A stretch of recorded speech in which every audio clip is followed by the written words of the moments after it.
Primeiro, o Brasil só reconhece como organização terrorista aquilo que o Conselho de Segurança da ONU reconhece. A ONU, Conselho de Segurança, reconhece como organização terrorista 3 organizações: Boko Haram, que atua na África, principalmente na Nigéria, a Al-Qaeda, que cometeu os atentados de 11 de setembro e outros tantos atentados também, e o Estado Islâmico. Por que essas 3 organizações são consideradas como organizações terroristas pelo Conselho de Segurança? Porque não teve veto dos 5 países que têm poder de veto. Entre eles, a China, a Rússia, Estados Unidos, França e Inglaterra. Essas 3 organizações são inimigas das 3 grandes potências: Rússia, China e Estados Unidos. A Al-Qaeda, por exemplo, é a galera que lutou na década de 80 a guerra no Afeganistão contra a invasão soviética. Logo, a Al-Qaeda, o Estado Islâmico e o Boko Haram não tem nenhum tipo de interesse político de elas continuarem existindo para nenhum desses 3 países. Logo, essas organizações foram consideradas terroristas. E aí eu acho muito esquisito que o critério do Brasil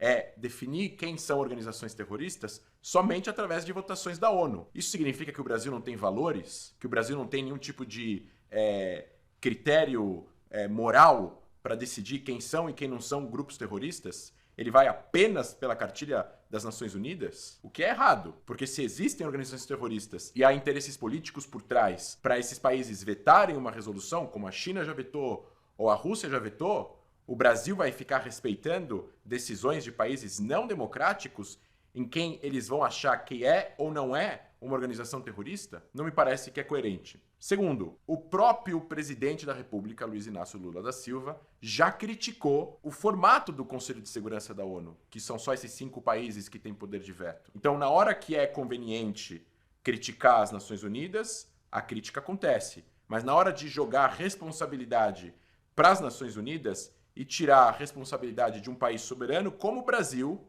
que é democrático, de definir quem ele acha que é um grupo terrorista. Isso também está errado. E eu vou dar o exemplo da Argentina. A Argentina, que faz parte do Mercosul, que está na América do Sul e que também tem um governo progressista de esquerda, considera o Hezbollah como um grupo terrorista. E o candidato da esquerda da Argentina, o Massa, já publicou que vai considerar o Hamas um grupo terrorista se for eleito na Argentina. E para terminar esse primeiro ponto desse react que a gente está fazendo aqui em relação a essa fala de hoje, é o fato do Brasil ser presidente do Conselho de Segurança da ONU nesse exato momento. O que significa isso? Significa que o Brasil pode, se ele precisa ir através dos mecanismos da ONU para considerar um grupo terrorista, por que o Brasil não então faz uma resolução e propõe uma resolução, uma carta, considerando o Hamas um grupo terrorista, para ser votado amanhã no Conselho de Segurança da ONU?